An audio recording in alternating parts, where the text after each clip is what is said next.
Good evening, everyone. Thank you for joining us this evening. This is Dennis Womack with Lovejoy Independent School District, and I am gathered here with a few of my colleagues, Ms. Stacy Dillon, Dennis Musers, Sancy Fuller, and Ms. Shay Adams.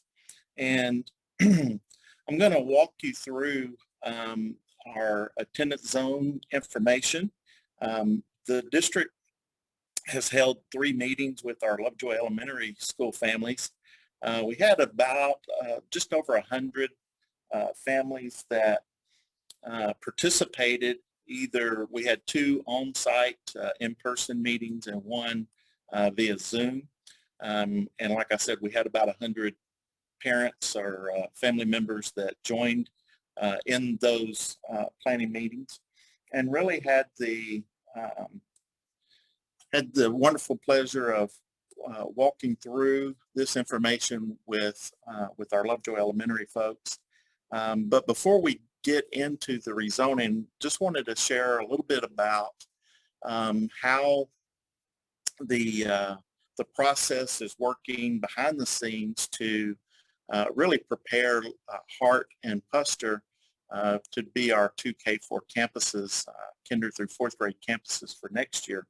Some of the questions that I typically get or have been getting regarding the 2 elementary schools is mostly around our special education and our needs to service kids, and especially those families that have only experienced one particular campus and not maybe the other campuses. And so I've asked our executive director over that, Ms. Sancy Fuller, to share a little bit about what we do provide at each of our campuses and how any of the transition will look moving into the future. So Ms. Fuller. Absolutely. Thank you, Dr. Womack, and I appreciate everybody that's here and taking the time to walk this journey with us. Both of our campuses, Puster and Hart, already currently have students who receive services through special education. The differences right now between Hart and Puster and Lovejoy Elementary have been some of the staffing units that we've placed there. And really, we've looked at staffing units and implementing the student schedule service page, which means the amount of service time a student needs to be able to receive those specially designed instruction services through special education.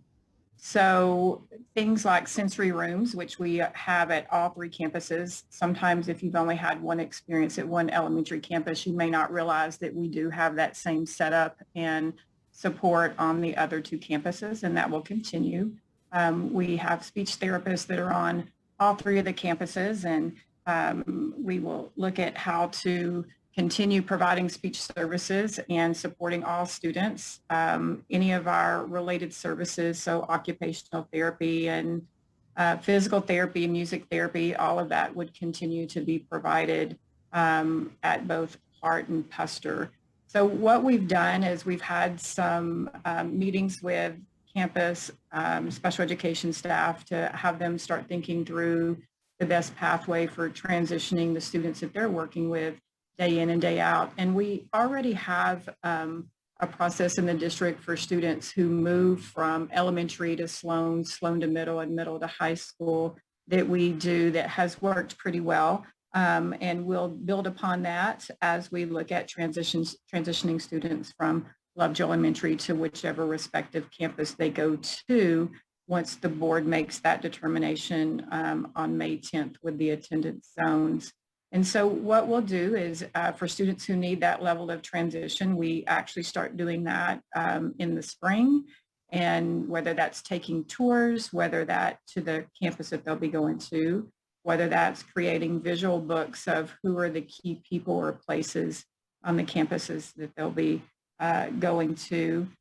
Some students stop right there. They just need the spring transition and they are fine. There are other students who need spring transition opportunities to walk the building and walk their schedule in the summer. And then there's some that need it also in right before school starts. So it varies depending on the student and their need and how well they transition. So that is a process that the campuses are already looking at and creating the visual supports in place for students so we can set them up for success.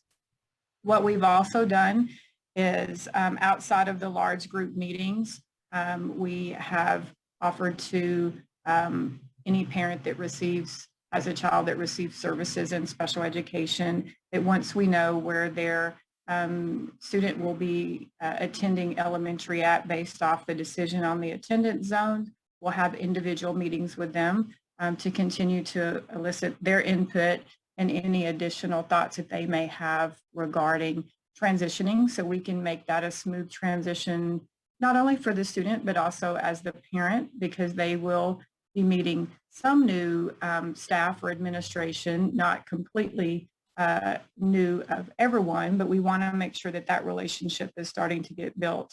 Our goal for staffing and who's going where is to try to make sure that there's a familiar staff at each of the campuses for students, and that could be a special education teacher, that could be a special education paraprofessional. But once the decision is made on May 10th on the attendance zone, that allows us to know which campus a student will be attending, then looking at, based off the individual plan of each student, that then helps us to drive the quantity of staff that are needed on each campus. All right, thank you very much, Ms. Fuller. I appreciate it. And really related to that, as we transition other students to from Lovejoy Elementary to Custer and Hart, there are some behind the scenes work going on with each of the PTOs at the 3 campuses, as well as the administration at the 3 campuses working as a committee to put together some opportunities to build events and opportunities for kids to get together, and really for our parents to get together and to meet, mingle. And it's really a good idea, not just because we are having Lovejoy Elementary students join our Custer and Hart campuses, but it's really a good idea because we've been quarantined, if you will, not completely, but to some degree. We've not had a lot of interaction with our parents on campus. And so this will actually open up the opportunity to allow parents to rekindle connections with other parents within the same school, and with any of the new students or students that have joined us since last year that are new to the district. This will also allow an opportunity for everyone to, especially those that have been virtual all year and have not attended on campus, to reacclimate themselves back onto campus and with their friends. And so we're really looking forward to that. Miss Kraft, Miss Mosier, and Miss Haynes will do a report on Monday at the board meeting about the work of that committee.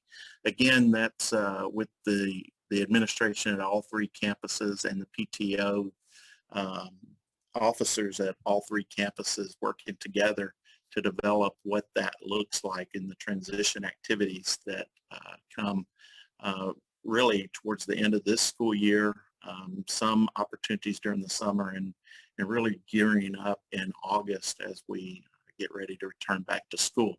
So looking forward to the work that group is doing, and I know that the PTO and the administration, campus administration, will be reaching out to families, letting them know what those events are, where and how you can help support those opportunities. So one of the other questions that we typically get and around the same time is about how the campus staffing will be for next year. So as we integrate our Lovejoy staff into Custer and Hart, and how will that look and flow, and what are our class sizes going to be, and those types of topics. So Mr. Musers, if you don't mind unmuting yourself and responding to that information, I'd appreciate it. Definitely. Good evening, everyone.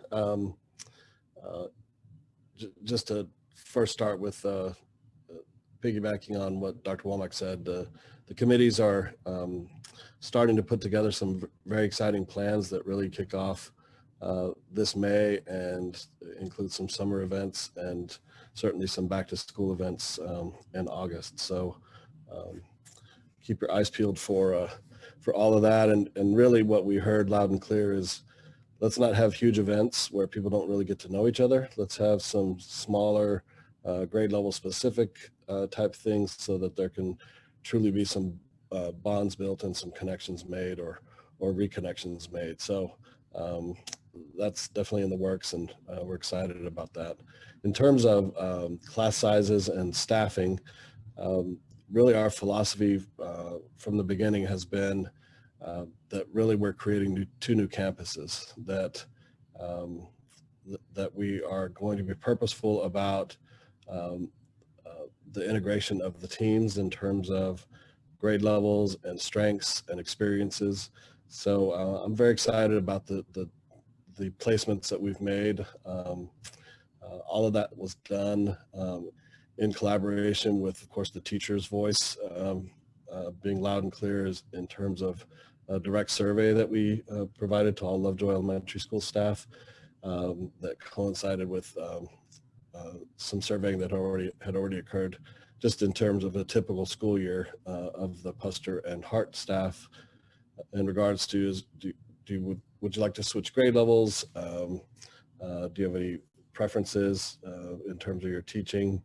Are there any things we need to know about potential spouse transfers, or just is there anything we need to know about next year that would help us create better teams as we head into the spring? And so the Lovejoy Elementary School teachers completed a survey for us, and was great.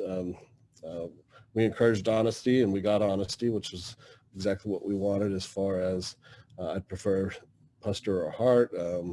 I prefer to continue to collaborate with this particular teammate. And so all of that was taken into account, and we've built teams based on the projected numbers of sections that we'll have at each campus and each grade level. So new team leaders at each grade level, when that was an important shuffle to make. And again, an integration of all three staff teams, because there's just a lot of power and expertise and strength that comes from each campus. And so integrating all three was a hugely important effort that we've made. So those teachers have been told, and we're moving forward with now it's the team building activities and structures, so that if a teacher is switching grade levels, for example, we do have a couple of teachers switching grade levels. By and large, 95% plus are staying in their same grade level. We were purposeful about ensuring that, again, there's a good mixture of all three staffs at the two campuses. So we are moving forward with the number of sections that we have, and have had those direct and thorough conversations with every staff member in terms of here's the campus and here's the grade level for the upcoming school year. One comment that I've heard a couple times in relation to the attendance zone committee work is we'd like to favor the line or the boundary that's going to create the lowest class sizes. So let me just say that what we do whenever there's a campus enrollment is we place the number of teachers on the campus based on the student enrollment. So I'll just use kindergarten as an example, because we've talked about kindergarten um, for the last couple of months as we've looked at projected enrollments. So we were projecting 178 kindergarten students to at least match the current number of kindergartners that we have this year. And so with that in mind, we have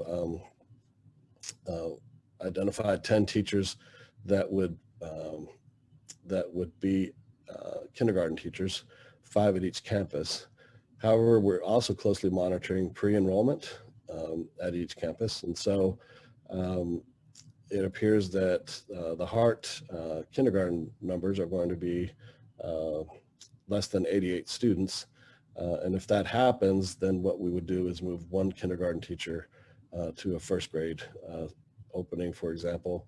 In other words, we always move the teachers to where the enrollment is. And our teachers are great. They have strengths and they're willing to, we've already identified teachers that can teach multiple grade levels if necessary. And so we just continue we keep those lines of communication open with the campus principals, and they do so with the teachers, just as we continue to progress through the summer and monitor enrollment really on a daily basis. And so class sizes, we will be under 22 students in each class. And again, we adjust based on the enrollment that we are seeing at each campus throughout the summer and even projecting into the next school year, of course. Thank you. One final thing I think that's also come up as a frequently asked question is regarding our reading intervention program. We have had reading intervention teachers at each campus, and what's great about an elementary campus schedule is there's pockets of time that you can build in for various initiatives. And so we are already building in an intervention block during the day at both Hart and Puster. And those are times throughout the day when reading at each grade level when reading intervention will take place. And so I think there's been a misunderstanding regarding the reconfiguration of that model. Really what we're doing is all K through 2 teachers have to become Reading Academy certified from the state. And so we're doing that training in the upcoming school year. And we own the curriculum that our reading interventionist teachers have been using in the past. And so we've actually trained other teachers, and so we'll be training all teachers to utilize that curriculum. It's an excellent curriculum for impacting early literacy skills. And so all teachers will have that skill set, and then they will be pulling small groups during the intervention time on a daily basis during that intervention block. So we're not getting rid of the support by any means. Really, we're able to accomplish the same level of support through the master schedule structure.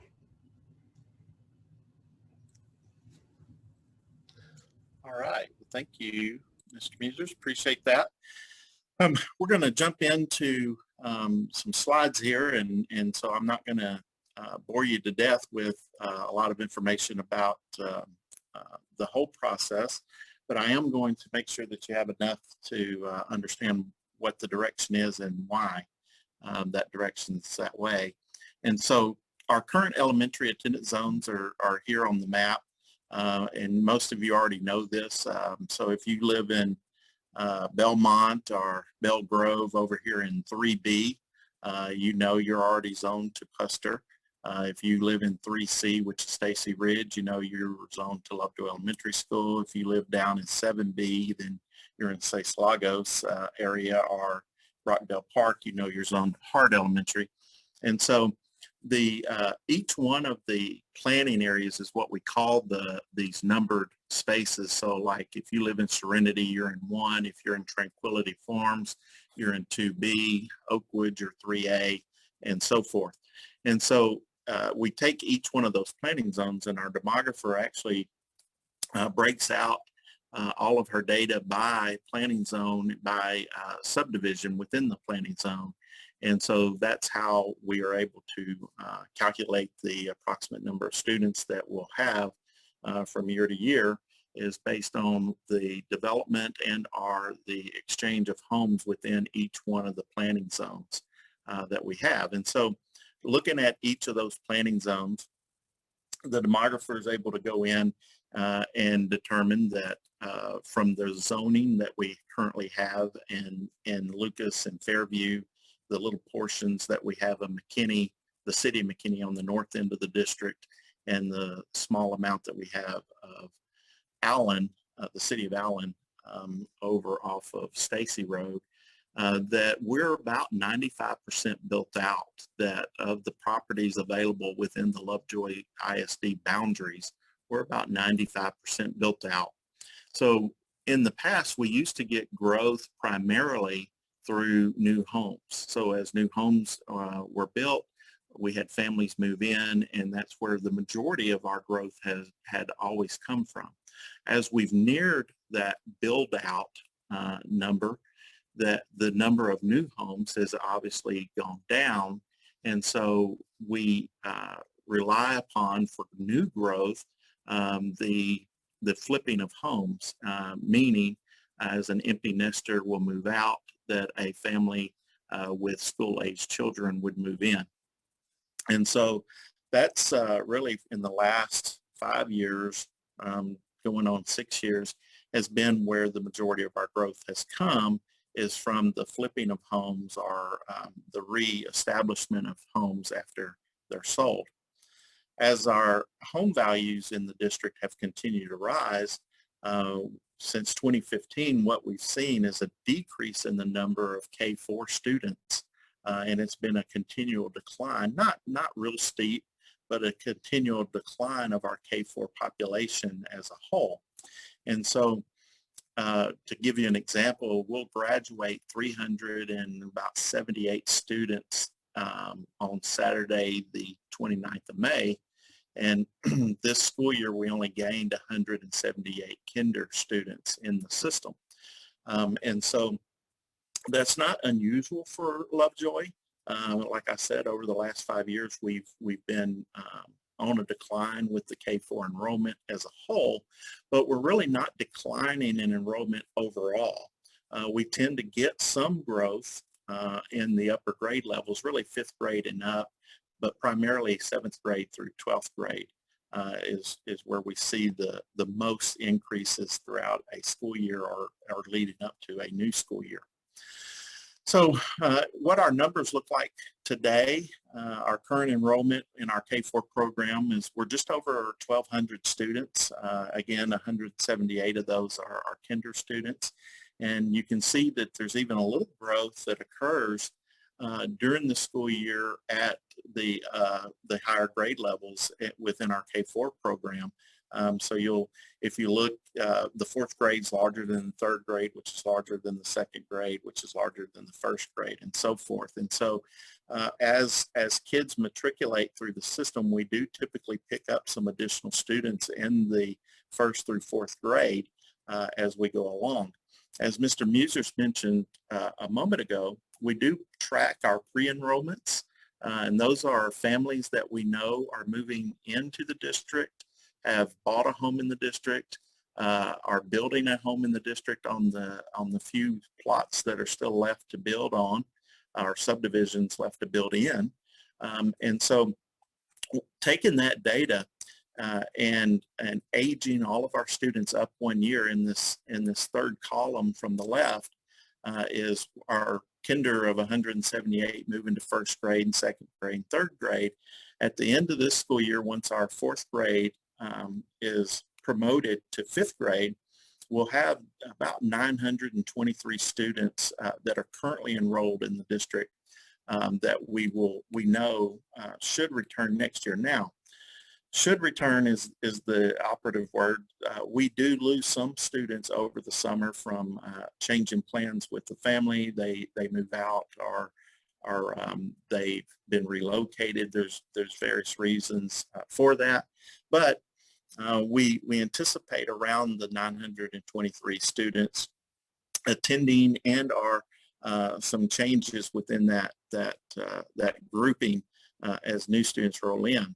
So what we're projecting for 21-22 is actually a little lower than, not a little bit, it's about 4 to 5%, closer to 5% lower than what our low demography projection is, and that's around the 1220 number, 1,220 students.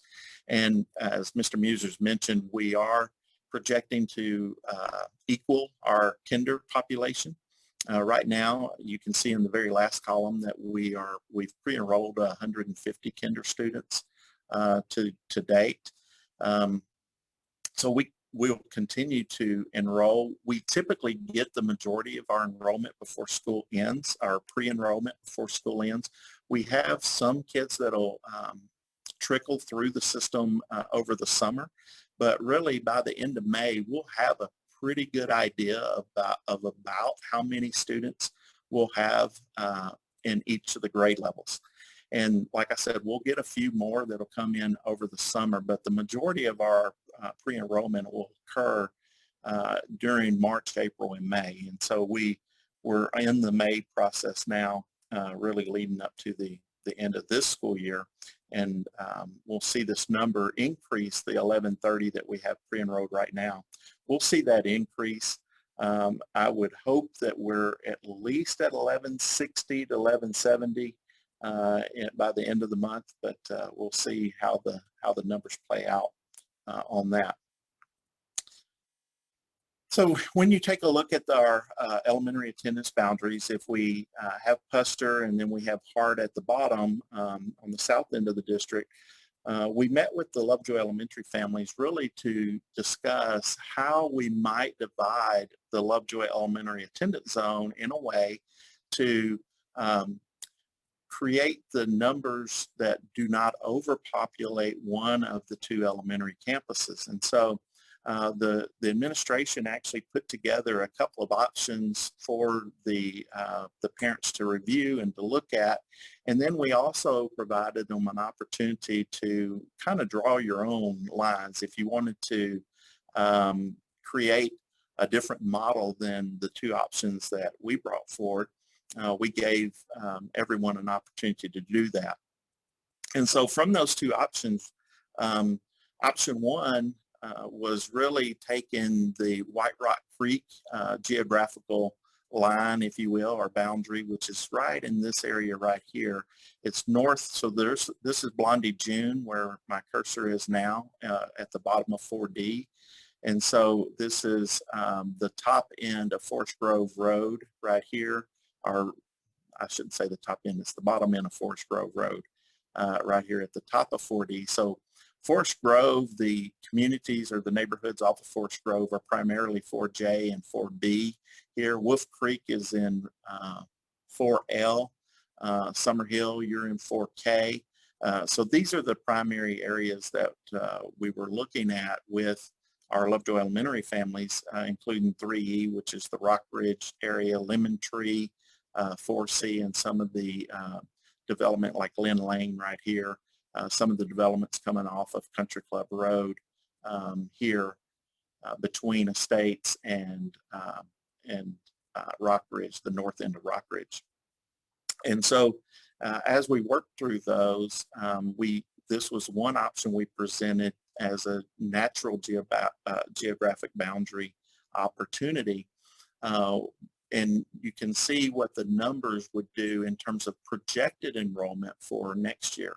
Assuming all the students that of the 1220 that I had on the previous screen attend Lovejoy and come to Lovejoy, then we would have somewhere in the neighborhood of 658 students at Puster. I get a question absolutely every time about, well, what is this functional capacity of 650 and functional capacity of 600, and what does that mean? What that means is that's our target. So we want to try to be around that 650 number. Now, if you multiply or try to divide, rather, 650 by 22 students, it doesn't come out equal. That's because the functional capacity, we typically will round to like the nearest 50 or 100 mark in there. We've done that for years here. If you go back and look at previous demographic studies, you'll see that our same functional capacities have been the same since Puster's opened and since Hart's been renovated. And so that's our target number. That's the number that we want to stay around. Doesn't mean we can't go over that number a little bit, and we could definitely go under that number because we've been under that number at all three campuses in the past few years. So that's what functional capacity means. So if you actually take 30 classrooms and you multiply it by 22 students, if we were to fill every classroom at 22 students, you actually get 660 students. But Puster actually has a couple more classrooms than that. They can accommodate up to 32 classrooms without impacting any of our specials or any of the special program classrooms or spaces that we keep available, like for music and art and so forth. Hart Elementary is at 600, and it's a little bit different because there's some additional opportunities at Hart, and one of those opportunities happens to be around our septic system that we use at Hart. So Hart's the only campus that we have that's on a septic system, and we try to limit the enrollment there as much as we can, not completely like to zero, but we try to limit it as much as possible just to save on the amount of flushing. It's more of a cost savings than anything, but the building is functional, and we can absolutely hit that 600 and actually a little bit more than 600. With this particular option, you can see that Hart would be around that 560 number for next year if this option were selected. And so the second option that we provided the Lovejoy Elementary families that we put together was really looking at making these numbers a little closer to or just under their functional capacity. And so to do that, we moved 3E and 4G to Puster. At the same time, though, moved 4B and 4J to Hart. And so when you make that line adjustment, you get about 630 students at Puster and about 590 students at Hart. And so of the two options, here's option one again, and then here's option two. Of the two options, when we polled the families that participated, we were actually pretty dead even. Not pretty, we were dead even. We had the same number of groups that preferred option one to those that preferred option two. And so, and we had three groups that didn't prefer either option, and they didn't feel like they were going to go to Puster anyway, is the comments that I got, because it was where they lived. In both options, they had them going to the same campus. And so those particular groups, again, there were three of them that didn't want to make an option or choose an option because it didn't impact them one way or another.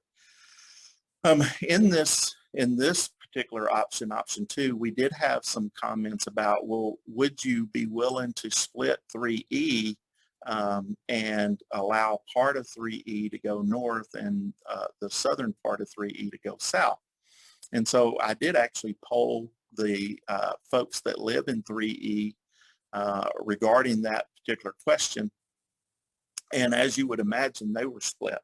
There were some that were like, we all want to stay together. This is one from this street all the way down to this street is one HOA, Green Meadows HOA, and so Green Meadows Estate HOA.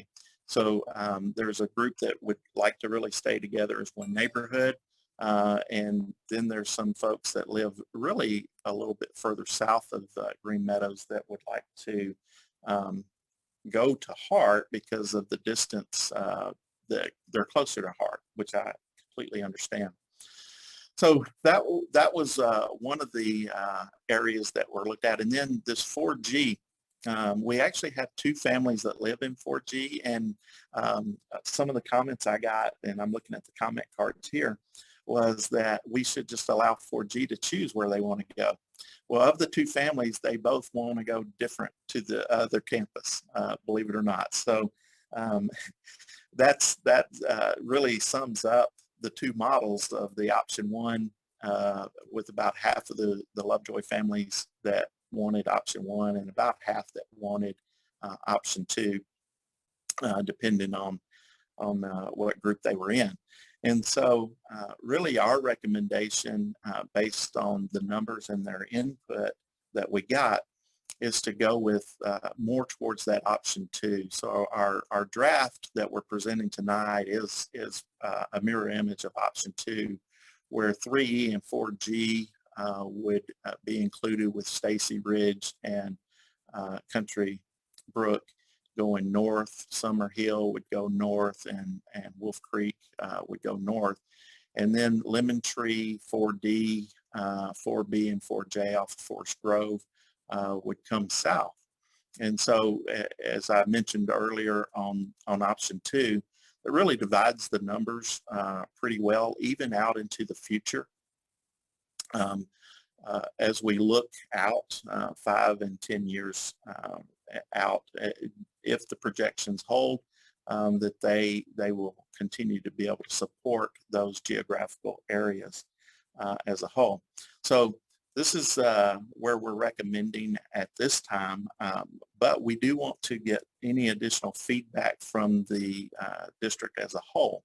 So we've listened to Lovejoy Elementary parents who are most impacted by this change, but we did want to open up comments and feedback or suggestions from the whole district. Before I get into that piece of it, I do want to touch on a few items. And one of those is busing. We're asked if, well, how's busing going to work for next year? What time will I get picked up and dropped off so that I can make a determination about whether or not I want to use busing? Well, I told one of our groups that we met with from Lovejoy Elementary that it's really difficult for us to determine yet, because we don't know how many riders we're going to have. So what we have to do is put out the opportunity to all parents to select whether or not they would care to ride the bus to and from school, to and from your home to school. And so we need to put that out. Our intent is to put that information, or really it's more of a survey, out to our families on the 11th, after these boundaries are reviewed and approved by the board. If it may be this one, or there may be adjustments based on your feedback to this evening and through the weekend. And so once those are approved, though, and we know which campus each of our planning units are going to, we'll put out that survey and allow you to make a selection whether or not you would want to utilize district transportation. And so if we do that survey, some of the additional information we will collect from you is whether or not you only want to ride in the morning or afternoon, whether you would prefer to utilize our shuttle service from, like, mostly we get shuttle service opportunities from Sloan Creek to one of the elementary campuses. We've had the question, could we make one of the shuttle hub stops at the current Lovejoy Elementary campus? And so we want to try to accommodate all of those as much as possible. And until we know approximately the number of students that will utilize those services, it's hard for us to build the routes and then to give you time estimates on when we would be able to pick up or drop off in the afternoon. Now, the time estimates on the shuttles are fairly straightforward, so we can absolutely provide those ahead of time, because they'll mirror very similar to what we've done today in terms of the time before or after school, that when school starts. The other question I typically get around busing is about the school start and end times. And right now, we have about 45 to 50 minutes between the end of our elementary campuses at 3:10 in the afternoon, and the Willow Springs Middle School gets out at 4 o'clock. So it's exactly 50 minutes. So the more time we have between those two, when the elementary gets out and Willow gets out, the more opportunity we have to provide home to school busing. And so depending on what the quantity of need is, will really dictate whether or not we need to make a change in the start and end times of our schools.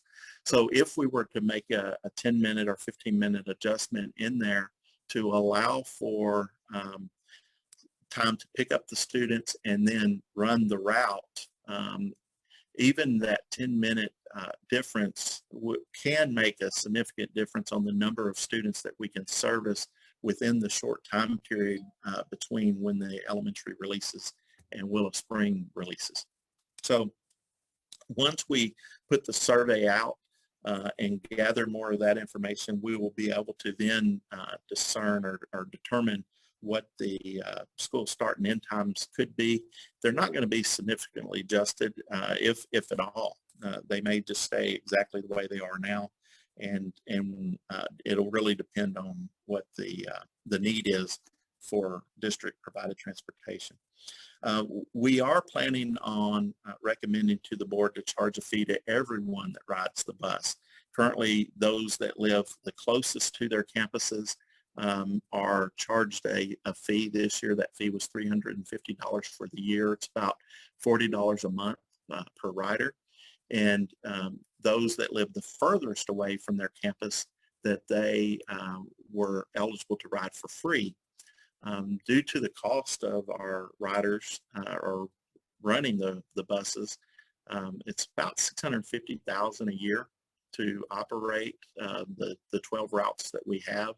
I say 12 routes, it's 12 elementary, then 12 middle high school, then 12 and 12 in the afternoon. So it's 48 total runs, but we do that on 12 buses with 12 drivers. And so that's where the 12 number comes from. To be able to do that and offset it, we had this last month about 550 total riders, which is about 13% of our total population of students. And so to help offset that cost, we are recommending a fee for all riders next year for the new school year. And so we'll bring that to the board. It'll most likely be 350 or somewhere in that range, depending on the number of riders we have. Obviously, the more that we are able to have, the lower that we can set the fee, so that we're not offsetting that cost all on just a few riders. I've had the question about future rezoning. Are we going to have to rezone like in 3 years or 4 years or 5 years? And the short answer is no. That, as I showed you here on the projected enrollments moving out into the future, we would not need to rezone. We would keep this zoning in place as we go forward for the long term. I've been asked in the comment cards that I've gotten about when are we going to do a new demographic study by a third party. And we just had this demographic study done in January of 2020. They actually did the study towards the end of November, December, moving into January. And so we typically update that every 2 to 3 years. Given the current conditions of the pandemic that we've been in, or COVID, there may be something that our board would want to consider moving up earlier and reevaluating what the movement is within enrollment from a home perspective per home. And so that's something we can do, but typically it's every 2 to 3 years that we update our demographic information. And then one of the last questions that I always get is, are we going to continue to allow for in-district transfer requests? And the short answer is yes. And so I'll give you a perfect example.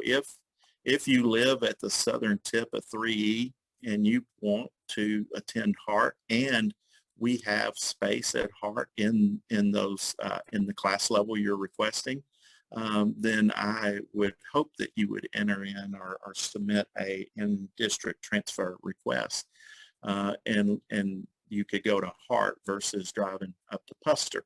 And the same would hold true for anyone in like 4B or 4J or 4G, even, since we have two families there and one wants to go north and one wants to go south. We'd like to provide them that opportunity, but again, the capacity or the seating capacity is the most important, because we don't want to go over 22 students in any one of our classrooms, and really we're not going to go over that to start out a brand new school year. And so we'll take intra-district transfers well before we even consider anyone from outside the district. So if you live in Lovejoy, if you live in our boundaries, you will get the first option to for an inter-district transfer, as long as space is available at the receiving campus. If we're not able to meet our enrollment projections that I shared here, then that's when we would look at filling in with any external or out-of-district transfers to really help populate some additional students into empty seats. That doesn't mean we will fill up to 22 for every classroom, because we have to leave space available for those students that move in throughout the school year. So as additional students move in, we have to have a seat available for them. That's not even an option. We have to have that. And so we will not fill to capacity by bringing in transfer students. In fact, as our internal in-district resident students fill our seats, that will have the direct opposite effect on the number of external transfer students we would be even eligible to take, because we would not have the seating capacity for those additional students. So those students that come from outside the district will have to wait and find out whether or not we will be able to accommodate their needs within Lovejoy, based on where we're at towards the end of May. As I said, we typically have the majority of our enrollment in our K-4 program. Almost, we'll grow a little bit over the summer, but typically we'll know by the end of May about where we're going to be standing per grade level per campus. And so that will help us tremendously and ensure that we keep enough space for any resident students that move in during the school year. All of this information that I've presented to you tonight, we will provide this on our website. And I just wanted to show you very quickly where you can find this information so that you have it and you can come back and review it. Give me just 1 second and I'm going to pull that up for you.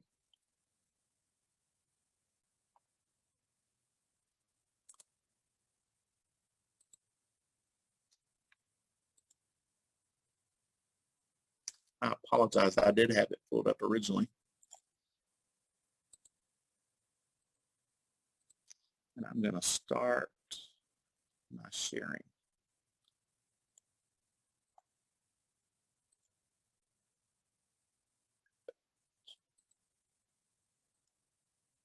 Okay, so Stacy, can you see my screen? Okay. This is the Lovejoy ISD homepage, and so when you go to our homepage, notice the little scrolling numbers across the bottom here of the different opportunities. Here's how to register your child. Number 2 right now is the elementary school transition information. So if you click on that, that'll take you to the transition page for our elementaries. It gives you some dates that are coming or that we've done and coming, and here's tonight's meeting right here. We'll add that green check box, and then we'll keep growing this list as our campus administrators and PTO groups develop activities. We'll keep growing this.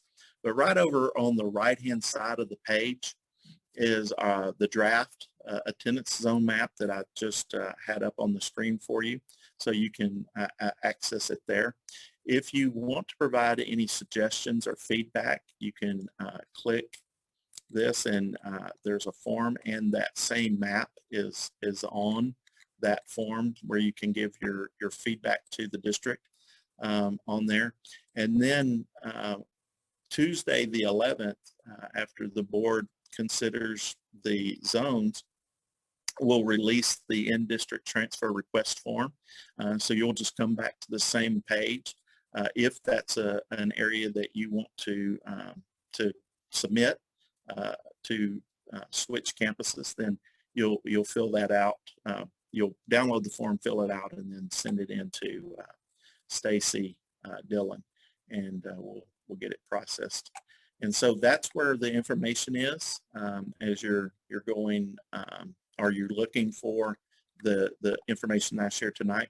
I'll also post on here, which I don't have on here right now, I'll post that PowerPoint, all of those slides, including those option 1, option 2 out here, so that you can have access to that as well.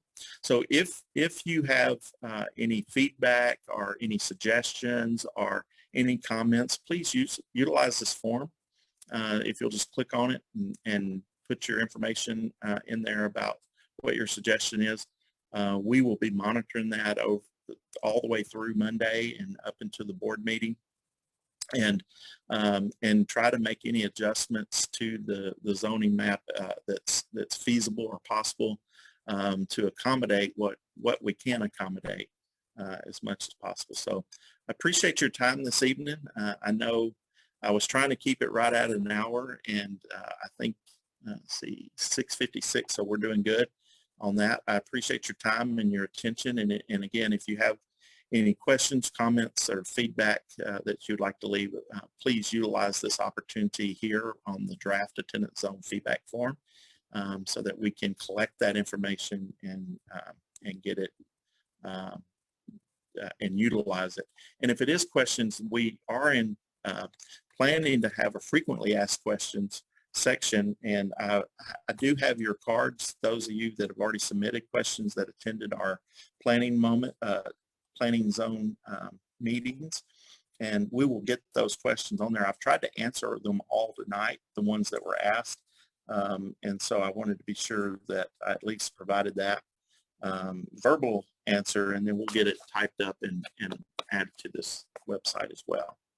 Thank you very much. I appreciate your time and attention, and look forward to any of your feedback as we move forward through this process. Have a good evening.